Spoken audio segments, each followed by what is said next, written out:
datang semua ke Jakarta untuk menyemarakan acara AFCAT yang kelima. Dan saya senang sekali karena diberi tugas untuk menyampaikan kembali.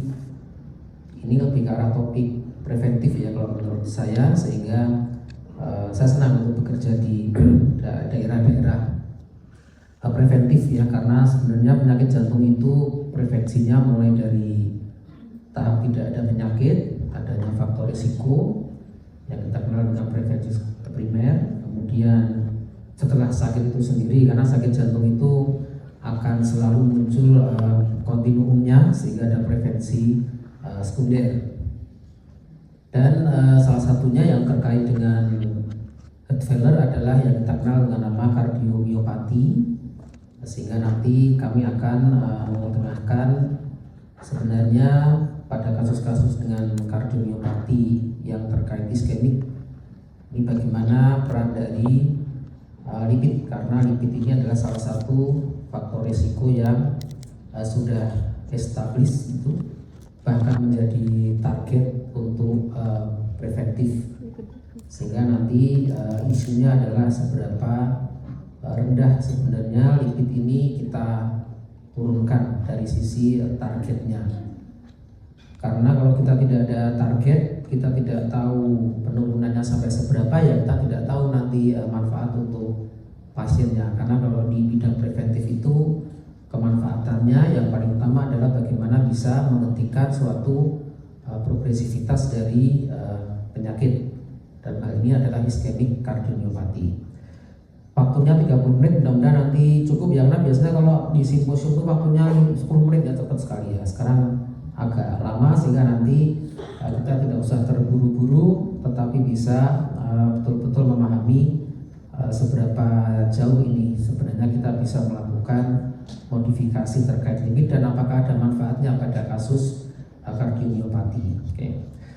Slide. Tidak mengganti atau saya bisa menggantikan.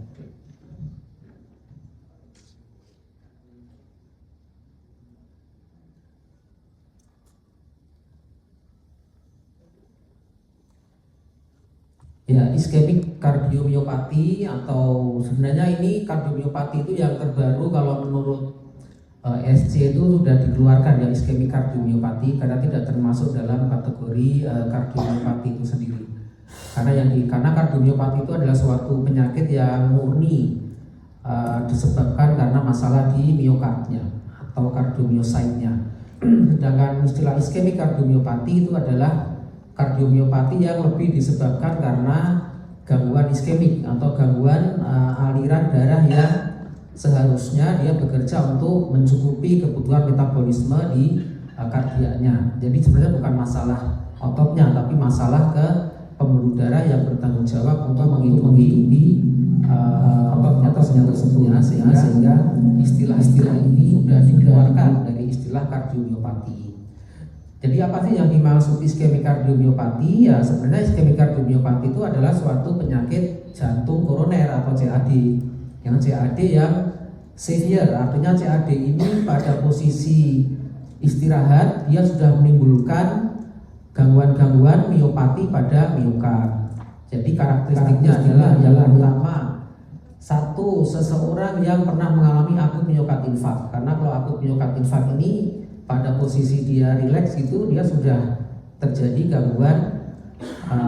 gangguan kardiaknya atau gangguan miositnya yang disebabkan karena tadi obstruksi dari koroner arteri, atau prior revaskularisasi yang sudah dilakukan tindakan revaskularisasi. Karena kalau sudah ada tindakan revaskularisasi berarti sudah ada masalah obstruksi pada pembuluh darah koroner yang menyebabkan miopati.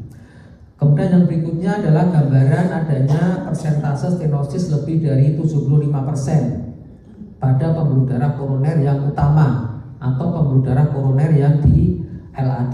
Ya, jadi LM-LAD ini adalah salah satu pembuluh darah yang penting mencukupi area yang ada di miokard bagian depan yang luas. Kemudian atau lebih dari dua pembuluh darah koroner yang lain yang mungkin di RCA atau di LCX lebih dari 75% stenosisnya. Sehingga kalau pasien-pasien dengan keluhan kardiomiopati, entah dia sudah heart failure atau belum, dengan masalah koroner seperti ini, maka kita namakan iskemik kardiomiopati. Kalau sekarang mungkin lebih familiar dengan istilah chronic coronary syndrome. Ya, karena ini adalah penyakit jantung koroner yang sudah menimbulkan simptom di miokardnya. Oke. Kemudian ICM ini sebenarnya suatu proses remodeling miokard yang disebabkan karena adanya tadi gangguan perfusi dari koronernya. Nah, jadi sepakat ya seperti ini ya. Sehingga ini iskemik kardiomiopati sebenarnya masuk dalam kategori penyakit jantung koroner atau chronic coronary sindrom sebenarnya ya, yang terminologi yang sekarang. Nah, kenapa penting? Karena ICM masih menjadi penyebab utama, yang kita kenal dengan nama ischemic heart disease. Ya, jadi ini istilah ini dari waktu ke waktu memang mengalami perubahan-perubahan terminologi. Ya, memang zaman dulu namanya ischemic heart disease atau stabil IHD. Karena waktu itu modalitas diagnosisnya hanyalah berdasarkan simptom EKG kemudian ECO. Ini kita bisa sistemik stabil ischemic disease. Kemudian masuk lagi ada imaging yang sekarang sudah mulai modern dengan adanya CT scan koroner ya, yang tidak perlu memotivasi pasien harus masuk cath lab. Ini kita sudah bisa mendiagnosis adanya stenosis yang persentasenya tadi itu. Sehingga begitu kita mendiagnosis adanya persentase yang tadi 75%, maka sudah berubah lagi nih diagnosisnya menjadi iskemik kardiomiopati ya, atau chronic coronary syndrome, nanti ada terminologi yang lain ya. Jadi karena berkembangnya modalitas diagnosis sehingga diagnosis akan bisa menjadi berubah tergantung dari modalitas apa yang bisa kita dapatkan. Tapi pada prinsipnya ischemic disease ini masih menjadi masalah di dunia ya, melebihi dari beberapa penyakit yang ada di bawahnya, termasuk penyakit karena hipertensi. Nah, sebenarnya ICM itu adalah suatu kondisi remodeling ya, sehingga kalau kita kan inginnya mencegah jangan sampai remodeling itu berkelanjutan menjadi yang warnanya kuning atau scar itu. Karena kalau sudah terjadi scar nanti muncul gejala-gejala yang sifatnya fungsional, yang kalau di AHA nanti masuk ke kategori heart failure yang tipe B atau tipe C ya. Dia sudah mulai ada simptom, mulai ada kelainan anatomi, dan nanti lama-lama kelainan fungsional, dan lama-lama akan terjadi heart failure. Sudah bukan iskemik kardiomiopati lagi, tapi heart failure yang disebabkan karena proses iskemik. Jadi pada prinsipnya terjadi myocardial stunning, di mana myocardial stunning itu adalah suatu kondisi di mana otot jantungnya menyesuaikan dengan kondisi yang iskemik, terutama iskemik yang sifatnya mendadak. Pada waktu myocardial stunning itu lebih ke arah reservasi adanya kontraktilitas, menyesuaikan. Contohnya habis myokard infark, dia tiba-tiba fungsinya menurun secara mendadak, itu namanya myocardial stunning. Dan biasanya dengan proses revaskularisasi dia akan bisa kembali lagi menjadi normal. Kemudian yang lebih panjang lagi dia hibernating. Kalau tadi stunning itu istilahnya terkaget-kaget, kalau hibernating itu dia kagetnya terlalu lama ya, dia sampai tertidur, itu hibernate ya. Sehingga proses fungsionalnya setelah recovery adanya iskemiknya dia mungkin membutuhkan waktu beberapa bulan. Sehingga jangan heran pada kasus-kasus yang tiba-tiba ada iskemik itu kita membutuhkan waktu untuk fungsinya bisa kembali normal berbulan-bulan ya. Kemudian yang nanti menjadi agak lama bahkan irreversible adalah kalau dia prosesnya terjadi scar. Nah, jadi sebenarnya salah satu peran dari preventif pada kasus ini ya, preventif sekunder adalah jangan sampai terjadi scar, sehingga prolong iskemia ini kita atasi. Contohnya tadi kalau iskemianya akut kita lakukan revaskularisasi. Kalau iskemia tipe yang kronik, maka bagaimana caranya untuk faktor-faktor risiko ini bisa kita modifikasi sehingga tidak menjadi iskemik yang sifatnya kepanjangan yang nanti akan menjadi kondisi miokardial nekrotik. Akibatnya kan kalau di sini nanti udah masuk ke kondisi yang kita kenal dengan simptom dari gagal jantung. Ya. Jadi ini semua adalah proses yang terjadi pada kardiomyosit pada waktu dia mengalami iskemik, baik iskemik yang sifatnya akut, iskemik yang sifatnya repetitif, atau iskemik yang sifatnya berkepanjangan atau yang prolong. Nah, yang kalau kita bicara iskemik, maka kita tentunya akan bicara tentang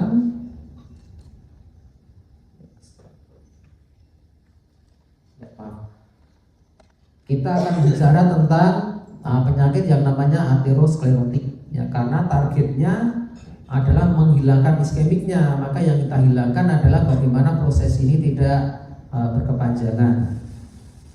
Dan sejak tahun 1945 ketika waktu itu Presiden Roosevelt, ya, di era perang tiba-tiba meninggal, ya kan, waktu itu Amerika sedang perang dunia menjelang kemenangan, tapi belum sampai menang, presidennya tiba-tiba meninggal. Kemudian dilakukan otopsi, ternyata dijumpai banyak sekali sumbatan di koronernya. Nah, sejak saat itu mulailah Framingham Heart Study yang berkepanjangan sampai sekarang, ya, offspring keberapa itu, sehingga faktor-faktor risiko terjadinya kematian jantung mendadak itu sudah diketahui, sehingga konsep ASCVD ini mulai dikenalkan sejak tahun itu, ya, sehingga sudah tidak ada perdebatan lagi, ya, faktor-faktor risiko yang sudah diketahui itu memang sudah established di semua negara dan semua belahan dunia, sehingga proses ini adalah suatu kondisi faktor risikonya. Dan kalau kita lihat, salah satu faktor risiko yang harus dilakukan preventif adalah permasalahan dengan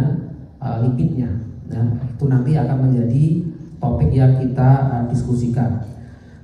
Dan selain lipid, ternyata juga muncul dari anak-anak Framingham itu adalah beberapa marker yang kalau diikuti ke depan ternyata berperan juga dengan perkembangan kardiomiopati atau perkembangan dari gangguan fungsi jantung. Contohnya kondisi-kondisi polygenic risk score, bagaimana genetik itu menentukan.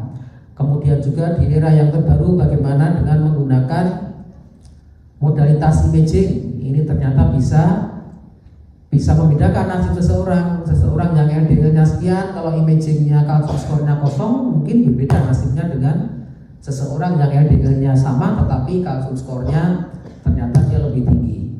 Jadi ini suatu kondisi modifier yang nanti akan berbeda juga strateginya. Kemudian bagaimana terapi-terapi ini berkembang. Nah, ini salah satu yang akan kita bicarakan, bagaimana terapi dengan obat yang sudah lama kita kenal, yaitu statin. Kemudian beyond statin ini adalah lagi, ya, obat-obatan yang bisa memodifikasi lipid yang nanti akan kita kenal, ya, di belakang hari. Jadi pada kali ini kita nanti akan membicarakan bagaimana lipid ini dikendalikan sehingga menjadi suatu modalitas dari prevensi terhadap proses iskemik kardiomiopati. Nah, sekarang adalah LDL. Kenapa LDL itu penting? Karena LDL itu menjadi target, ya, target untuk penurunan. Karena kita yang penting itu men-set target, ya kan, kayak kita diet itu set target turun berat badan sekian pada berat badan sekian, ya kan, turun 5 kilo pada berat badan 40 kilo. Nah, itu sama dengan ini, kita men-set LDL harus turun ke angka sekian. Nah, men-setnya bagaimana? Ada pedomannya, karena tidak semuanya penurunannya itu sama. Dan dengan penurunan kadar LDL ini sudah terbukti di beberapa penelitian, kemudian meta analisis, sehingga masuk ke pedoman atau guideline. Karena dengan menurunkan LDL ke angka tertentu, maka seseorang itu akan mempunyai risiko pemberatan ASCVD, dalam hal ini adalah pemberatan stenosisnya atau pemberatan kardiomiopatinya dalam jangka waktu 10 tahun ke depan. Bahkan yang mungkin hidupnya enggak 10 tahun pun kita bisa memprediksi lifetime. Jadi jangka waktu yang masih tersisa bisa kita prediksi juga berdasarkan skor, sehingga nanti LDL-nya berapa yang bisa kita turunkan, ini akan menyelamatkan dari kematian atau pemberatan selama jangka waktu tertentu ya. Jadi LDL dicatat ya itu sebagai target ya, sehingga nanti kalau melakukan tata laksana pada pasien iskemik kardiomiopati mau memberikan obat-obatan untuk turun lipid ya LDL saja yang diperiksa, tidak perlu lipid yang lain. Tadi ya, nah ini adalah beberapa target sebenarnya. Kalau saya sih di negara kita ya cukuplah kita nanti memodifikasi LDL, karena sebenarnya selain LDL ada beberapa target yang lain, yaitu ApoB atau LP(a) ini bisa menjadi target tambahan. Tapi biasanya adalah apabila LDL-nya sudah tercapai, kita ingin mencapai lagi ya, maka kita boleh memakai ApoB atau memakai LP(a) ya. Kita mulai dulu berdasarkan pedoman untuk LDL. Nah, lipid metabolisme ini suatu mekanisme kompleks. Jadi pada prinsipnya inilah yang menyebabkan penimbunan plak atau stenosis, karena LDL ini sifatnya buoyan. Buoyan itu dia apabila mengalir di peredaran dia cenderung menepi. Karena dia menepi, kemudian ada komponen ApoB, ini dia akan mudah menempel di endotel, terutama endotel yang sudah mengalami kondisi stres atau inflamasi. Ya, inflamasi itu contohnya karena merokok, kemudian dia mengalami stres karena toksik, diabetes atau hipertensi. Endotelnya sendiri sudah mengalami stres ya, kemudian dia akan berikatan dengan komponen yang ada di LDL, dalam hal ini adalah ApoB, sehingga nanti akan mengakibatkan respon oksidatif dan terjadinya oks LDL di situ. Jadi ini biang keladinya. Memang LDL ini asalnya dari makanan gitu, VLDL kemudian berubah, dan beberapa berasal dari metabolisme di lemak. Ya, ada yang bilang ini kontribusi makanan sekitar 20%, sedangkan sisanya adalah kontribusi dari metabolisme di liver. Nah, kemudian ini sudah masuk dalam pedoman preventif bahwa dengan mengendalikan lipid maka kita bisa melakukan preventif. Nah, pada kasus iskemik kardiomiopati, karena tadi terminologinya adalah adanya obstructive coronary artery disease, maka tipe prevensinya adalah tipe prevensi yang sekunder, atau kalau di ESC ini guideline ESC adalah prevensi pada mereka-mereka yang sudah mengalami ASCVD atau penyakit kardiovaskuler aterosklerosis, karena memang definisi ASCVD sama, adanya lesi obstruksi pada coronary artery dibuktikan dengan gambaran imaging, atau pernah riwayat terjadinya obstruktif koroner yang akut, contohnya akut miokard infark, ACS. Itu di sisi prevensi masuk dalam kategori mereka-mereka yang sudah terkena ASCVD ya. Jadi klop ya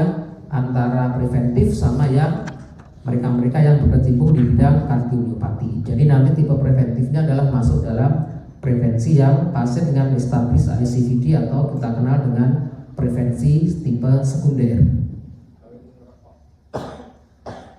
Nah, di pedoman ESC ini masuk di dalam bracket tersendiri, yaitu bracket yang ini pasien dengan established ASCVD. Kalau yang ini adalah mereka-mereka yang belum ada ASCVD, belum ada serangan jantung, belum ada tanda-tanda mengalami suatu obstruktif koroner.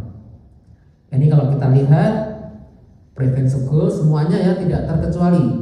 Mereka-mereka yang sekali revaskularisasi, sekali kena serangan jantung, AMI, terdeteksi obstruksi koroner, maka semuanya harus masuk di dalam program preventif untuk ASCVD-nya.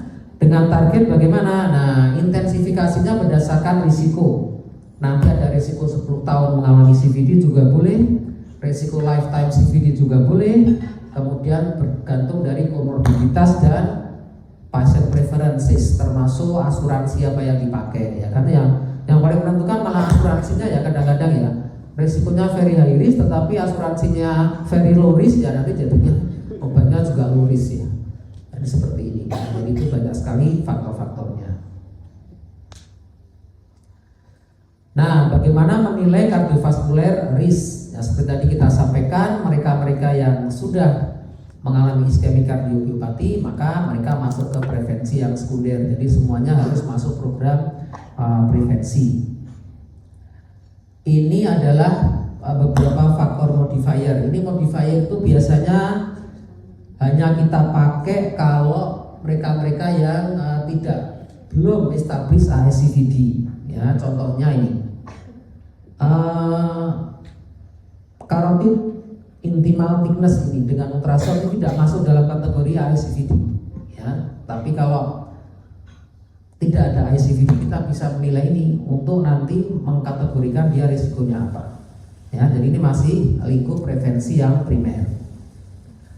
Kemudian imaging, ya, ASCVD risk ini juga pada mereka-mereka yang belum kena ASCVD, kita ingin tahu nanti kolesterol turunnya seberapa ya LDL-nya, kita bisa memakai modifikasi dengan kalsium score contohnya. Karena kalau seseorang dengan kalsium score 0 itu LDL-nya turunnya nggak usah terlalu rendah ya, mungkin 120 tidak apa-apa. Tapi kalau kalsium score-nya katakanlah ada angkanya 100, mungkin turunnya harus 100. Ya, jadi kalsium score dalam hal ini bisa untuk meningkatkan atau menurunkan risiko mengalami ASCVD pada mereka yang belum terkena, yang prevensi primer.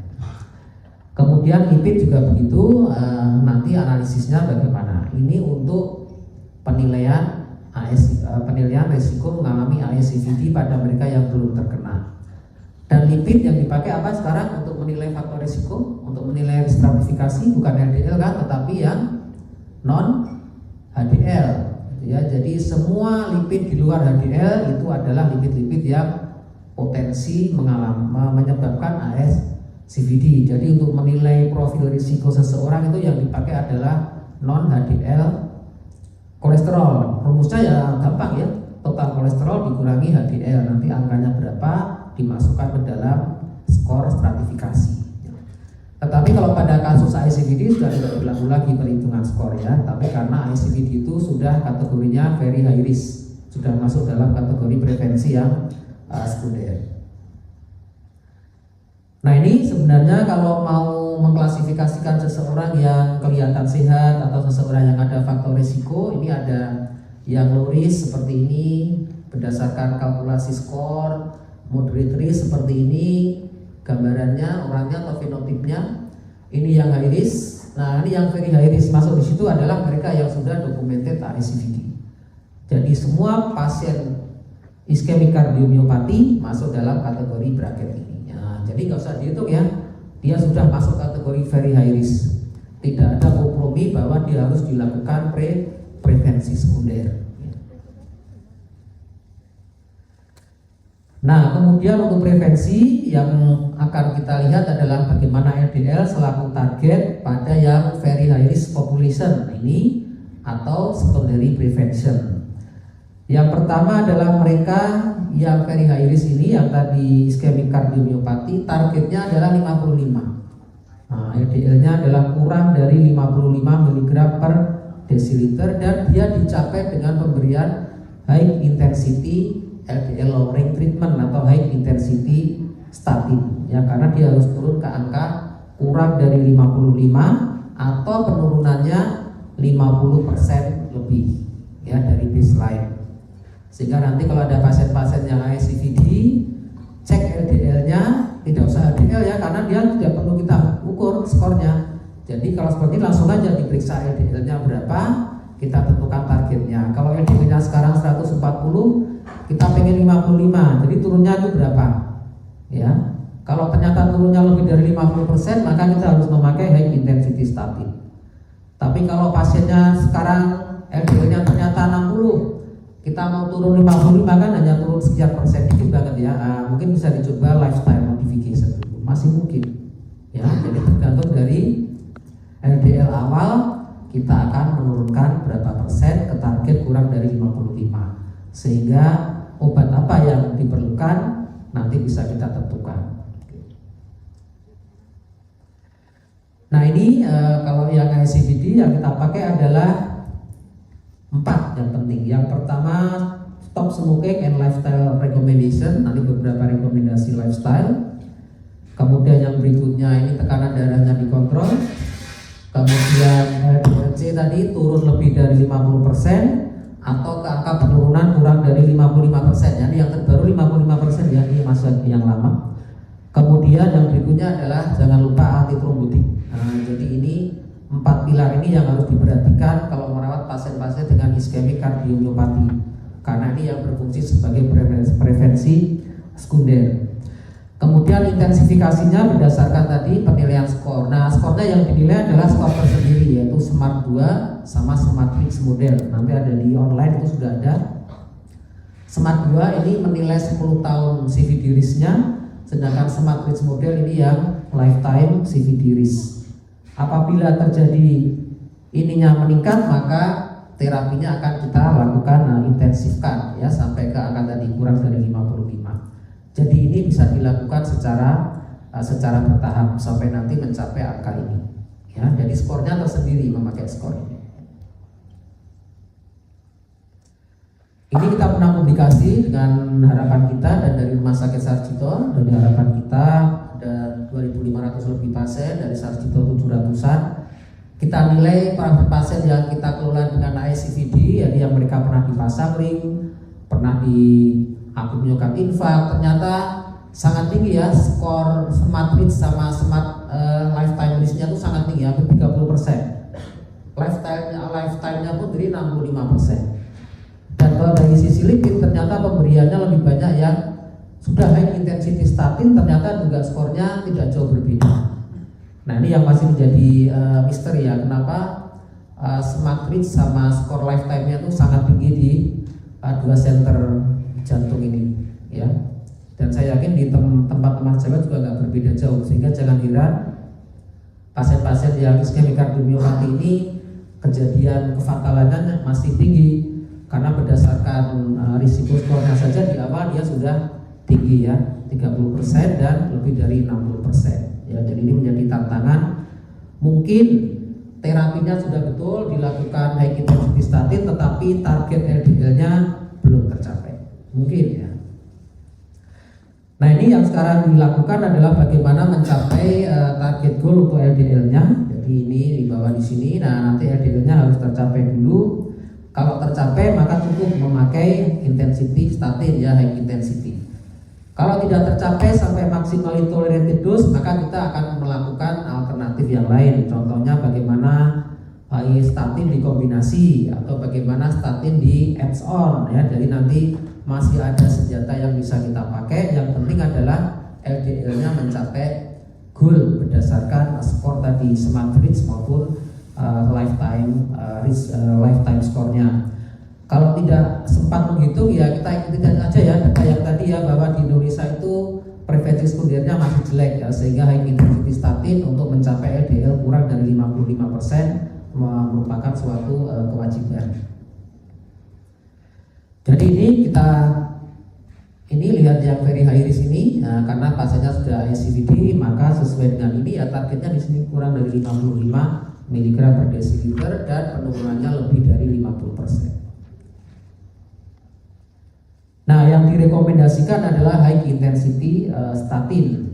Nah, sebenarnya khusus pasien-pasien yang high intensity ASCVD ini, kenapa yang dipilih adalah statin? Ternyata tidak hanya karena efek penurunan LDL saja, tapi ternyata statin mempunyai pleiotropic efek, sehingga sejauh ini masih add-on. Jadi obat-obatan non statin itu kalau pada kasus ASCVD atau iskemik kardiomiopati harus add-on statin, kecuali kalau statin memang kontraindikasi ya, tidak boleh diberikan karena intoleran dari pasien, bolehlah di-switch dengan obat lipid yang lain. Nah, seperti ini targetnya. Ya, ini beberapa obat yang sudah terbukti dari trial yang ada yang bisa masuk dalam kategori high intensity, artinya bisa menurunkan lebih dari 50% atau turun sampai kurang dari 55, yaitu atorvastatin 40-80 mg atau rosuvastatin 20-40 mg. Nah, ini obat-obatan yang bisa turun 50 ke atas ini ya, ini adalah kalau mau pakai statin ya yang high intensity atau dikombinasi dengan beberapa obat lipid yang lain. Ya, tapi pada kasus ASCVD atau iskemik kardiomiopati yang ada masalah koronernya, maka sejauh ini statin must be used kecuali ada intoleransi. Ini juga sama, yang penting adalah statin dulu penurunannya berapa persen. Sebenarnya moderate masih boleh, tetapi kita harus men-set goal ya, turunnya berapa persen dari basic LDL-nya.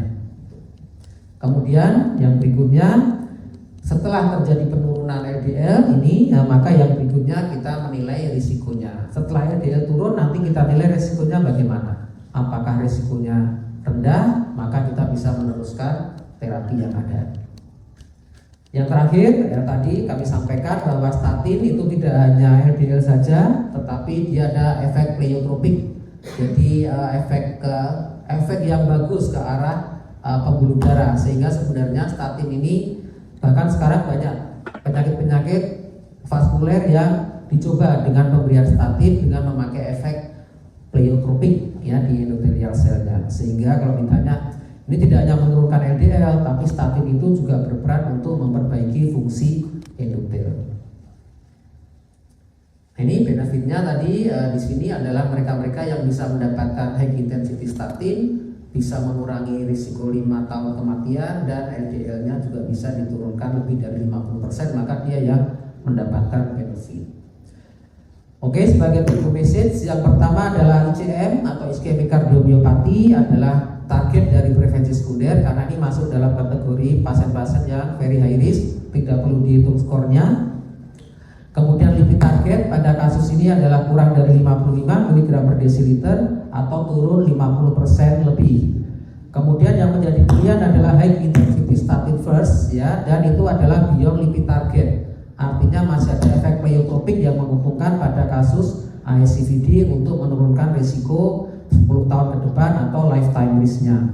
Kemudian mandatori bahwa lipid target dan lipid kontrol pada pasien-pasien ini untuk mengurangi risiko ke depannya mengalami kejadian yang tidak diinginkan. Mungkin demikian presentasi dari saya, semoga bisa bermanfaat. Terima kasih. Waktu dan tempat kami persilakan kepada moderator. Selamat siang. Assalamualaikum warahmatullahi wabarakatuh. Waalaikumsalam. Terima kasih Dr.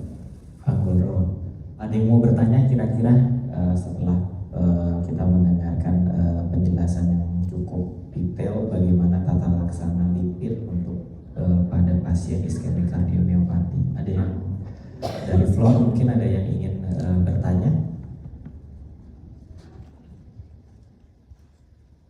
Tolong lampunya, mungkin ngantuk ini siang ini. Habis makan kenyang, lampunya suram-suram begini ngantuk. Oke, Dokter Anggoro, kalau gitu saya mau bertanya, kalau kita menggunakan statin pada pasien post ACS begitu, terus kita mau mengukur kembali sudah turunnya itu dalam berapa lama dok kira-kira?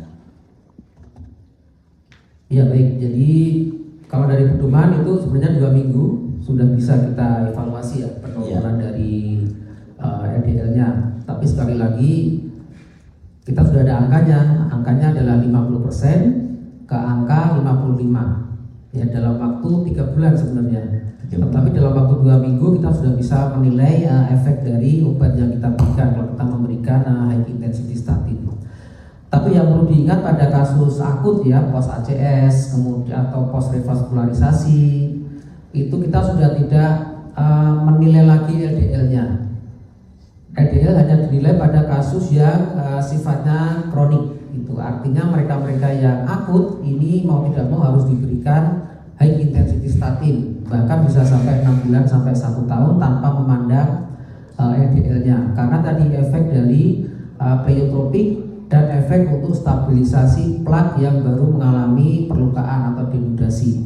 Karena pada kasus ACS itu kan terjadi rupture plak, pada kasus pemasangan stent istilahnya atau ballooning itu juga terjadi perlukaan di endotel.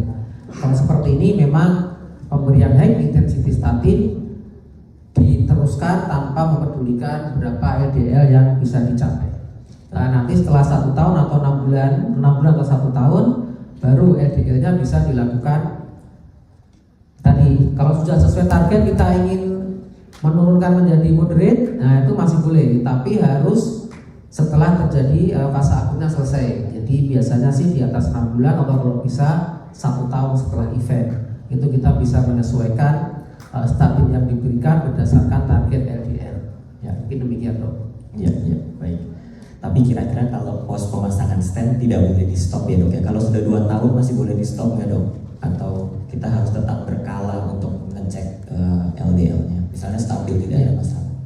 Kalau dari tadi yang disampaikan adalah kita menilai namanya smart risk. Jadi resikonya bagaimana? Kalau resikonya ternyata bisa turun berdasarkan profil pasien, kita mungkin akan melonggarkan ke angka 70. Tapi kalau smart risk-nya dia masih tinggi, maka kita tetap ke angka 55. Nah, mau high intensity, mau moderate intensity, mau low intensity adalah berdasarkan persentase penurunan. Contohnya, pasiennya sekarang sudah 60, kita ingin mempertahankan ke angka 55. Nah ini bagaimana statinnya ya? Atau pasiennya sudah 45, ini mau di stop atau diteruskan? Nah sebenarnya kita bisa men-set target, yang penting kan 55. Kalau mau mencoba di stop, silakan saja, tidak apa-apa, nanti dievaluasi ya, 2 minggu dievaluasi tanpa statin bagaimana. Kalau cenderung naik, maka pasien ini harus membutuhkan statin. Ternyata naiknya hanya 70, stabil ke angka 70, maka kita butuhnya 55. Berarti itu kan turunnya hanya sekitar 15%. Maka dengan 15% turun, kita hanya membutuhkan simvastatin 20 mg. Itu sudah bisa menurunkan sampai 20%. Tidak harus pakai yang atau vastatin 20%. Jadi sepanjang kita bisa mengontrol faktor-faktor yang lain, kemudian LDL-nya selalu sesuai target, kita bisa memperkecil atau memilih jenis statin yang sesuai dengan kemampuan dia penurunan persentasenya. Jadi tidak harus high intensity statin ya pada kasus-kasus yang sudah lama atau sudah kronik. Ya, baik, terima kasih. Tadi saya rasa ada pertanyaan satu, boleh silakan. Terima kasih. Saya Dr. Masro dari Padang. Jadi dikatakan penggunaan statin pada iskemik kardiopati.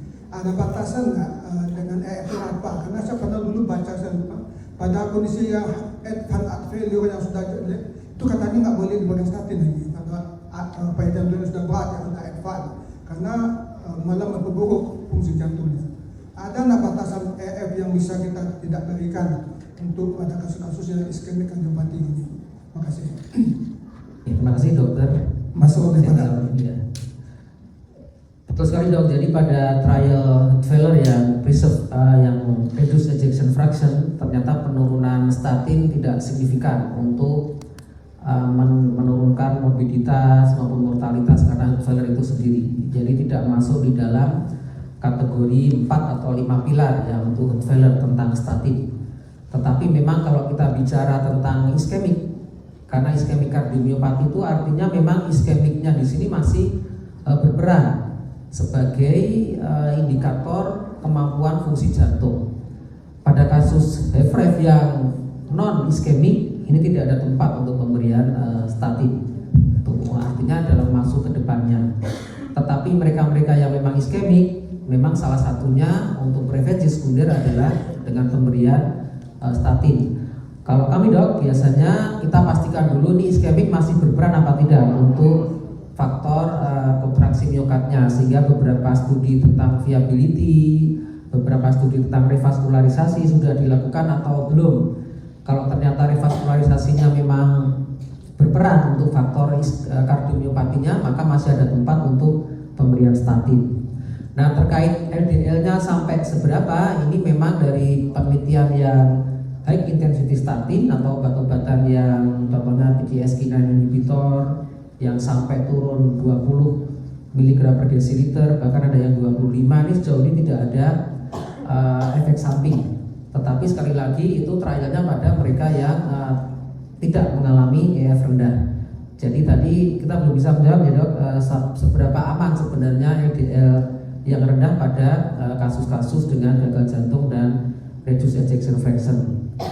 Demikian juga apakah LDL yang rendah ini mempengaruhi prognosis pada pasien-pasien dengan HFrEF, ini juga belum ada penelitian satupun ya yang menilai apakah LDL yang rendah itu akan lebih baik atau dia memang marker dari perburuan kondisi. Ini belum ada yang memberikan data yang cukup di Dok. Sehingga kalau kami belum bisa menjawab tadi. Mungkin demikian Dokter. Ya, baik, terima kasih. Saya rasa waktu sudah harus menunjukkan kita pindah ke topik yang kedua. Terima kasih Dr. Angga.